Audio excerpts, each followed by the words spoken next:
JNN news కి స్వాగతం. Bulletin లో ముందుగా headlines.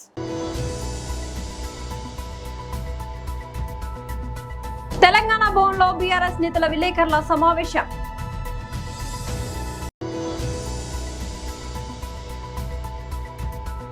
YSRCP state coordinator Sajjala Ramakrishna Reddy press meet.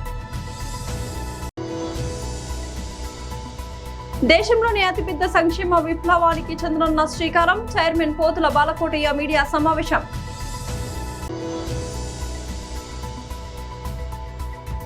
Jharkhand లో విద్యార్థుల ఆందోళన ఉద్రిక్తం. తెలంగాణ భవన్ లో బీఆర్ఎస్ నేతల విలేకరుల సమావేశం. ఏ సమావేశమైనా ఫోర్త్ సిటీయే, ఏ రివ్యూ మీటింగ్ అయినా ఫోర్త్ సిటీయే, ఏ ఓపెనింగ్ అయినా ఫోర్త్ సిటీయే, ఏ సమిట్ అయినా ఫోర్త్ సిటీయే. ఏమున్నది ఫోర్త్ సిటీలో రహస్యం?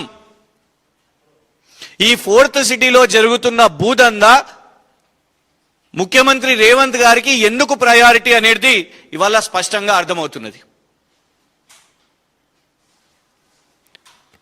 ఇక్కడ సంపాదించుకుంటున్న నల్లధనాన్ని వాళ్ళ అన్నదమ్ములతోని విదేశాలకు పంపించి దాన్ని తెల్లదనంగా తీసుకురావడానికి ఒక మొత్తం ప్రక్రియ రేవంత్ రెడ్డి గారు చేస్తున్నారు.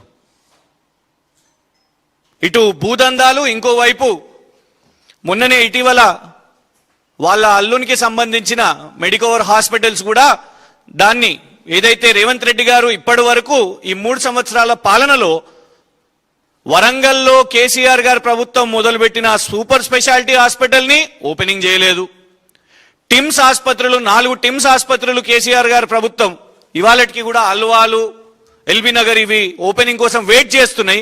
కానీ రేవంత్ రెడ్డి గారికి ఇవి ఓపెనింగ్ చేయకుండా ప్రయారిటీగా మెడికోవర్ హాస్పిటల్స్ ఓపెనింగ్ చేసిర్రు. అల్లుంది కాబట్టి దాన్ని మొన్న విదేశీ కంపెనీకి అమ్మేసిర్రు 13,000 కోట్లకు, 13,200 కోట్లకు. ఇవి సరిపోక ఇంకొక తమ్ముని ఏం చేయాలి అనుముల కొండలనని ఇవాళ నేరుగా షెల్ కంపెనీలు, ఇది Tesseract advanced systems private limited, Tesseract advance systems private limited, ₹1,00,000 మొదలైన కంపెనీ, ₹1,00,000 మాత్రమే, ₹1,00,000 పెట్టుబడితో మొదలైన కంపెనీ. అడ్రస్ కూడా శ్రీకృష్ణానగర్, కిష్టారెడ్డిపేట్, పటాన్ చెరు. అయితే దీంట్లో లోతులోకి పోతే అసలు ఏంది ఈ టెజరాక్ట్ అడ్వాన్స్ కంపెనీ ఏంటిది అని వాళ్ళ యొక్క రీసెంట్ యాన్యువల్ రిపోర్ట్, వాళ్ళ యాన్యువల్ రిపోర్ట్ తీస్తే ఇందులో షాకింగ్ నిజాలు ఏంటంటే ఈ కంపెనీ ఏం చెప్తుంది అని అంటే, ఈ company speciality aerospace and defence systems ని తయారీ చేయడం అంట, manufacturing, aerospace and defence manufacturing systems. ఈ కంపెనీకి డిపిఐఐటి యొక్క పర్మిషన్ ఉందా, లైసెన్స్ ఉందా అనేది ఇవాళ మేము రేవంత్ రెడ్డి గారిని అడుగుతున్నాం. ఎందుకు రేవంత్ రెడ్డి గారిని అడుగుతున్నామో చెప్తాను నేను మీకు. ఎందుకంటే గవర్నమెంట్ ఆఫ్ ఇండియా నిబంధనల ప్రకారం ఏరోస్పేస్ అండ్ డిఫెన్స్ సిస్టమ్స్ యొక్క మ్యానుఫ్యాక్చరింగ్ చేయాలంటే డిపిఐఐటి యొక్క లైసెన్స్ ఉండాల్సిన అవసరం ఉన్నది. ఈ కంపెనీకి లేదు. YSRCP state coordinator Sajjala Ramakrishna Reddy press meet. విద్యార్థులు, యువజనులు వాళ్ళ సమస్యలకు సంబంధించింది ఈ ఉద్యమం. అందులోనూ ఇది మొదలైంది ఈ ప్రభుత్వం, కూటమి ప్రభుత్వం, చంద్రబాబు నాయుడు గారి ప్రభుత్వం మెగా డిఎస్సి పేరుతో 1000 ఉద్యోగాలు ఇస్తామని చెప్పి ఏదైతే పరీక్షలు జరిపి రిక్రూట్మెంట్ పూర్తి చేశారో అందులో జరిగిన అక్రమాలు, లీకేజ్ మీద, ఆ పరీక్షల్లో అర్హత పొంది కూడా ఉద్యోగాలు పొందని బాధితులు బయటకు వచ్చి వాయిస్ రైజ్ చేసి, అలాగే కోర్టు కూడా వెళ్ళిన తర్వాత అది ప్రపంచం దృష్టికి వచ్చింది.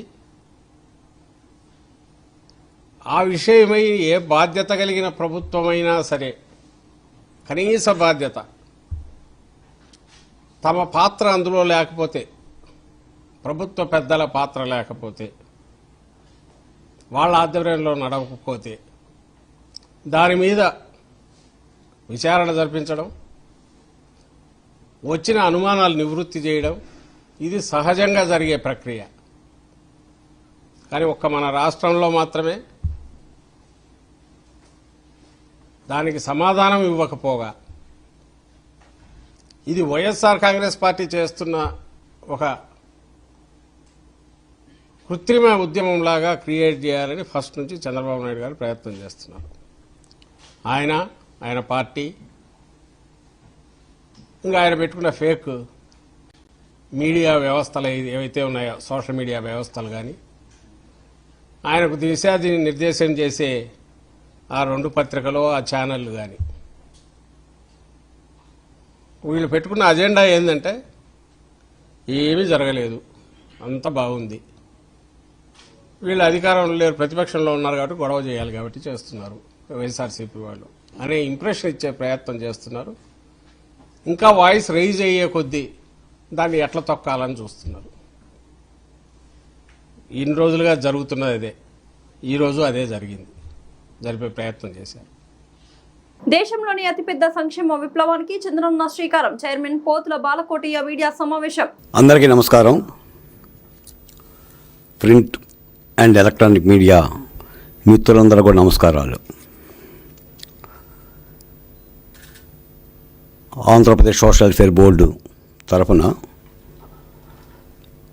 ఒక ముఖ్యమైన విషయాలని రాష్ట్ర ప్రజలతో పంచుకునేందుకు మీ ముందుకు వచ్చాను.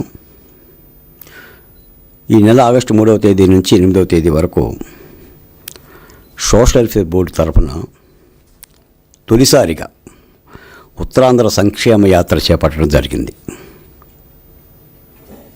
ఈ యాత్ర అనకాపల్లి, విశాఖపట్నం, విజయనగరం, శ్రీకాకుళం, పార్వతీపురం, పాడేరు ప్రాంతాలలో నేను పర్యటన చేశాను. ఈ యాత్ర యొక్క ప్రధాన ఉద్దేశం ఏంటంటే ఏపీఎన్డీఏ ప్రభుత్వం,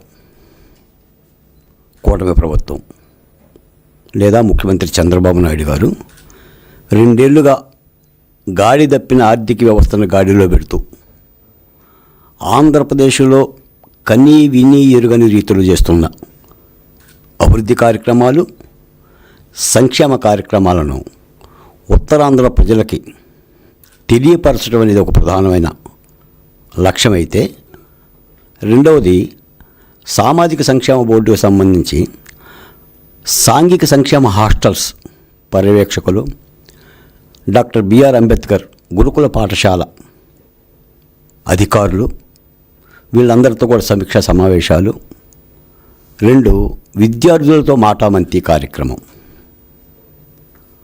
3 ఆయా ప్రాంతాల్లో ఉన్న బహుజన కులాల ఆత్మీయ కలయికలు. ఇలా ఈ 3 సూత్రాలతో ఈ కార్యక్రమాన్ని చాలా దిగ్విజయంగా, చాలా జయప్రదంగా నిర్వహించడం జరిగింది. ఉద్యోగ నియామక పరీక్షల్లో పేపర్ లీక్లకు వ్యతిరేకంగా జార్ఖండ్లో విద్యార్థుల ఆందోళన ఉద్రిక్తంగా మారింది. రాంచీలో అసెంబ్లీ వైపు వెళ్లేందుకు విద్యార్థులు బారికేడ్లను దాటడంతో పోలీసులు వాటర్ కేన్లను ఉపయోగించారు. అయినా కొందరు విద్యార్థులు నృత్యాలు చేస్తూ ముందుకు కదలడం వీడియోలో కనిపించింది. నియామక పరీక్షల్లో అక్రమాలు, పేపర్ లీక్లతో తమ భవిష్యత్తు దెబ్బతింటోందని విద్యార్థులు ఆందోళన వ్యక్తం చేస్తున్నారు. ఈ సమస్యలకు పరిష్కారం చూపాలని కోరుతూ సోమవారం వేలాది మంది రాంచీకి తరలివచ్చారు. రాష్ట్రంలోని పలు జిల్లాల నుంచి రైళ్లు, బస్సులు, ఇతర వాహనాల్లో రాజధానికి చేరుకున్నారు. అసెంబ్లీ ముట్టడికి బయలుదేరే ముందు విద్యార్థి నేత దేవేంద్ర మహాతో కీలక సూచనలు చేశారు. పోలీసులు అడ్డుకున్నప్పుడు వారితో వాగ్వాదానికి దిగొద్దని కోరారు. క్రమశిక్షణతో మరో మార్గం ద్వారా అసెంబ్లీకి చేరేందుకు ప్రయత్నించాలని పిలుపునిచ్చారు. విద్యార్థుల మార్చ్ నేపథ్యంలో రాంచీలో పోలీసులు భారీగా మోహరించారు. ప్రధాన కూడళ్లు, కీలక ప్రాంతాల్లో బారికేడ్లు ఏర్పాటు చేశారు. జిల్లా సరిహద్దులు, ప్రధాన రహదారులు, హైవేలపై బస్సులు, ప్రైవేట్ వాహనాలను తనిఖీ చేశారు. నగరంలో శాంతి భద్రతలకు విఘాతం కలగకుండా భారీ భద్రత ఏర్పాటు చేశారు. రాంచీలో చాలా పాఠశాలలకు సోమవారం సెలవు ప్రకటించారు. ఈ రోజు నెల్లూరు నగరంలోని మహిళా పోలీస్ స్టేషన్ ఆవరణంలో డీఎస్పీ వేమారెడ్డి గారి చేతుల మీదుగా నోవా బ్లడ్ సెంటర్ వారు సౌజన్యంతో అందించిన 5 సిమెంట్ బెంచీలను ఫిర్యాదుదారులు కూర్చోవడానికి ఏర్పాటు చేసి డీఎస్పీ గారి చేతుల మీదుగా ఆవిష్కరించారు. అలాగే గార్డెన్ వరల్ సహకారంతో అక్కడ ఉన్నటువంటి పరిసర ప్రాంతాల్లో పూల మొక్కలను నాటి సంరక్షించడానికి సిద్ధం చేశారు. ఈ కార్యక్రమంలో డీఎస్పీ వేమారెడ్డి గారి మాట్లాడుతూ నోవా బ్లడ్ సెంటర్ వారు కేవలం రక్తాన్ని సకాలంలో అందించడమే కాకుండా మేము అడిగిన వెంటనే ఇక్కడ సిమెంట్ బెంచ్లు ఏర్పాటు సహకరించినటువంటి నోవా బ్లడ్ సెంటర్ యాజమాన్యానికి ధన్యవాదాలు తెలియజేశారు. అలాగే గార్డెన్ వరల్డ్ వారి సహకారంతో పూల మొక్కలను నాటారు. ప్రత్యేకించి ఈ సందర్భంగా సిఐ సుబ్బారావు, అలాగే రమణయ్య, ఎస్ఐ రమణయ్య, అలాగే పోలీసులు, అధికారుల సంఘం అధ్యక్షులు మద్దినేని ప్రసాద్, అలాగే Shivaji youth foundation chairman Mopuru Bhaskar Naidu, నోవా పాతాలపు అనిల్ కుమార్, మోపూరు కార్తికేయ నాయుడు, గనకాల సుమ, మోపూరు రిషిత, సర్రెపల్లి సేవా సంస్థ అధ్యక్షుడు దోడల సుధీర్, మోపూరు కార్తికేయ నాయుడు, పాతలపు హేమంత్ తదితరులు పాల్గొని ఈ కార్యక్రమాన్ని నిర్వహించారు. ఈ సందర్భంగా సిఐ సుబ్బారావు మాట్లాడుతూ మేము అడగంగానే ఈ ఏర్పాటు చేసినటువంటి నోవా బ్లడ్ సెంటర్ వారికి ధన్యవాదాలు తెలియజేస్తున్నామని తెలిపారు. అలాగే మరింత మంది దాతలు కూడా ముందుకొచ్చి మహిళా పోలీస్ స్టేషన్ పరిసర ప్రాంతాలని సుందరవనం లాగా తీర్చిదిద్దాలని కోరారు.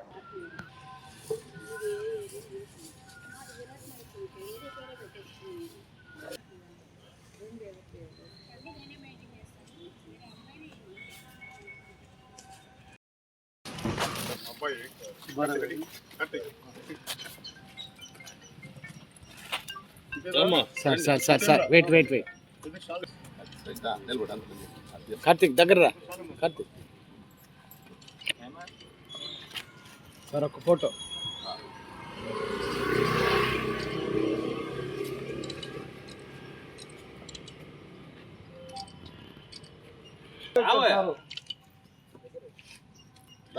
రా 5 నిమిషాలు అయితే ఉంటుంది రా.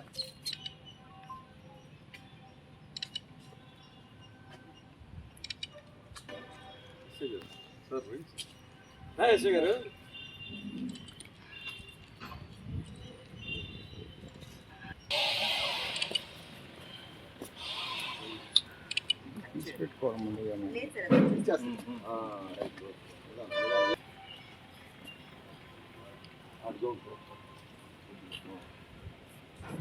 నీళ్ళు పోయినాను సార్, నీళ్ళు పోయింది.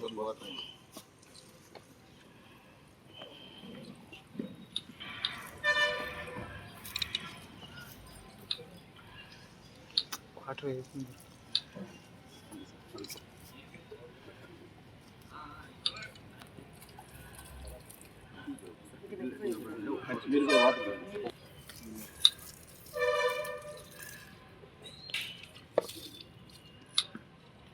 सर और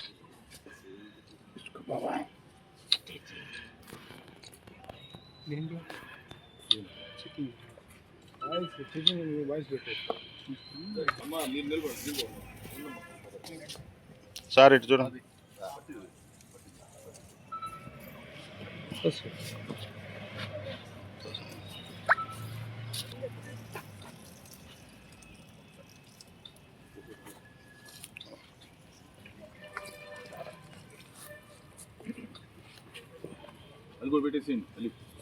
నేత శ్రీ భాస్కర్ నాయుడు గారు, అదేవిధంగా ఆయన సొంతగా సుమారు ఒక 50 పూల మొక్కలు అంతకుముందు ఇక్కడ గార్డెన్ ఉంది. ఆ గార్డెన్లో మొక్కలన్నీ చనిపోయింది. దాని గురించి అవి బాగలేదు సార్, నేను ఒక 50 మొక్కలు ఇస్తానని చెప్పి 50 పూల మొక్కలు ఇవ్వడం జరిగింది. వాటిని నాటడం కూడా జరిగింది. ఇక్కడ ఎవరైనా సరే దాతలు ఉంటే ఇక్కడ బ్యూటిఫికేషన్ కోసం సహాయం చేయాలని కోరుతున్నాను. అవును. గుడ్ మార్నింగ్ అండి. నెల్లూరు జిల్లా ప్రజలందరికీ మన మీడియా మిత్రుల ద్వారా ధన్యవాదాలు తెలుపుకుంటున్నాము. అదేవిధంగా ఈరోజు మనకు ఈ నోవా బ్లడ్ బ్యాంక్ అధినేత భాస్కర్ నాయుడు గారు మేము అడగగానే కాదు లేదు అని అనకుండా ఇక్కడికి ఎంతోమంది ఫిర్యాదుదారులు ప్రతిరోజు నిత్యం ఉదయం నుంచి సాయంత్రం వరకు వస్తూ పాపం కూర్చునేదానికి ఇబ్బందిగా ఉంది అని అనగానే స్పందించి ఇమీడియట్లీ ఒక 6 సిమెంట్ బల్లలను మాకు ప్రొవైడ్ చేయడం జరిగింది.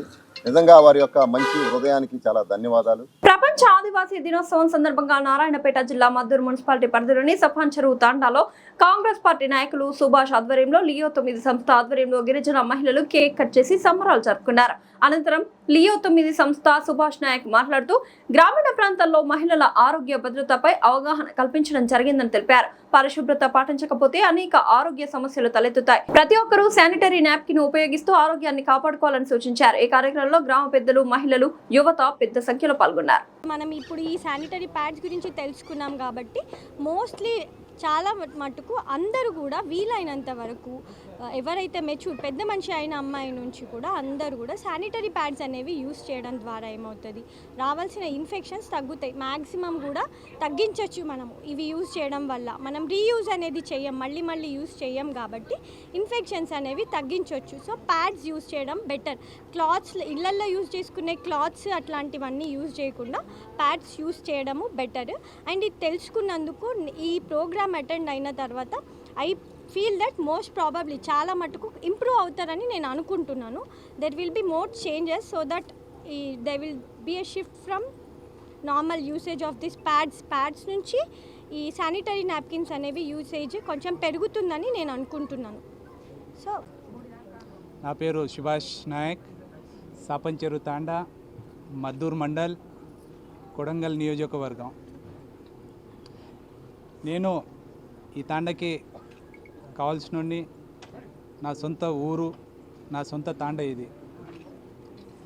ఈరోజు ప్రతి ఒక్కరికి ఆదివాసీ గిరిజన ప్రపంచ దినోత్సవం, ట్రైబల్స్ వరల్డ్ డే ఈరోజు. ఈ కార్యక్రమానికి మా చీఫ్ గెస్ట్గా మేడంని, శ్వేత మేడంని, గైనకాలజిస్ట్ని ఇక్కడ పిలవడం జరిగింది ఈ ప్రోగ్రాంలో. దీంతోపాటు హెల్త్ క్యాంప్ గురించి అవగాహన సదస్సు పెట్టి మా లియో 9 ఫౌండేషన్ తరఫు నుంచి మేడం గారు చక్కగా మంచిగా అందరికీ అర్థమయ్యేటట్టు, మా వాళ్ళకి అందరికీ, మహిళలకు అందరికీ అర్థమయ్యేటట్టు చాలా చక్కగా మేడం చెప్పడం జరిగింది ఇక్కడ. ఈ కార్యక్రమంని ఈరోజే నేను ఎందుకు తీసుకున్నానంటే, ఈ ట్రైబల్స్ వరల్డ్ డే నాడు, ఈ గిరిజన దినోత్సవం నాడు మహిళలకు నేను ఎక్కడెక్కడ వెళ్తానో చాలా జాగాల్లో ఈ ప్రాబ్లం, లేడీస్లో వచ్చే కామన్ ప్రాబ్లం, శుభ్రతగా సెల్ఫ్గా మంచిగా హైజీన్గా మెయింటైన్ చేయకపోవడం వల్ల ఎన్నో ఇబ్బందులు పడి మన మండల్ హెడ్ క్వార్టర్ నుంచి, మండల్ లెవెల్ నుంచి జిల్లా హాస్పిటళ్ళకి వెళ్ళి, జిల్లా హాస్పిటల్ నుంచి జిల్లా హాస్పిటల్లో కూడా ట్రీట్మెంట్ కాకపోతే లాస్ట్లో డాక్టర్లు ఏం చేస్తున్నారు, సిటీకి వెళ్ళి పెద్ద హాస్పిటల్లో పోయి చెకప్ చేయించమని అని అంటున్నారు. ఆ టైంకి ఆ మేడం చెప్పే, ఆ సార్ చెప్పే టైం హైదరాబాద్ వెళ్ళమంటే ప్రతి ఒక్కరికి ఫైనాన్స్ ఇష్యూ వస్తుంది. ఇక్కడ హైదరాబాద్ అంటేనే ఒక భయం. హాస్పిటల్కి, కార్పొరేట్ హాస్పిటల్ వెళ్ళాలంటే చిన్న మాట కాదు. ఒక చిన్న అడ్మిషన్ చేయాలంటేనే 1000 నుంచి 2000 రూపాయలు ఖర్చు వస్తుంది అడ్మిషన్కి. కాబట్టి మా గిరిజన సోదరులకు మా ఇక్కడ ఉన్న చిన్న పైలట్ ప్రాజెక్ట్గా నేను ఈ కార్యక్రమం చేయడం జరిగింది. ముసారాంబాగ్, వీరభద్రియ, వీరముష్టి బస్తీ వాసులు వైభవంగా బోనాల వేడుకలు నిర్వహించారు. ఈ కార్యక్రమంలో బస్తీ కమిటీ వారు మరియు మహిళలు బోనం ఎత్తుకుని అమ్మవారికి ధూపదీప నైవేద్యం సమర్పించారు. డప్పుల బాజాలతో ఉత్సవంగా ఆటపాటలతో పాల్గొన్నారు. ఈ కార్యక్రమానికి ముఖ్య అతిథులుగా మలక్పేట సిఐ వెంకటరెడ్డి, ఎస్ఐ సంజీవ్ రెడ్డి పాల్గొన్నారు.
जरा కొంచెం side జర్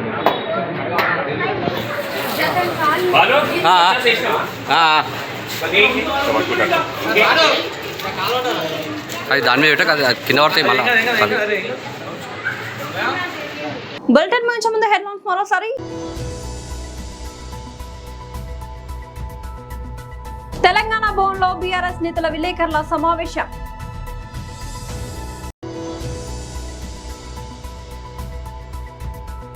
YSRCP state coordinator Sajjala Ramakrishna Reddy press meet. దేశంలోని అతిపెద్ద సంక్షేమ విప్లవానికి చంద్రన్న శ్రీకారం. చైర్మన్ పోతుల బాలకోటయ్య మీడియా సమావేశం.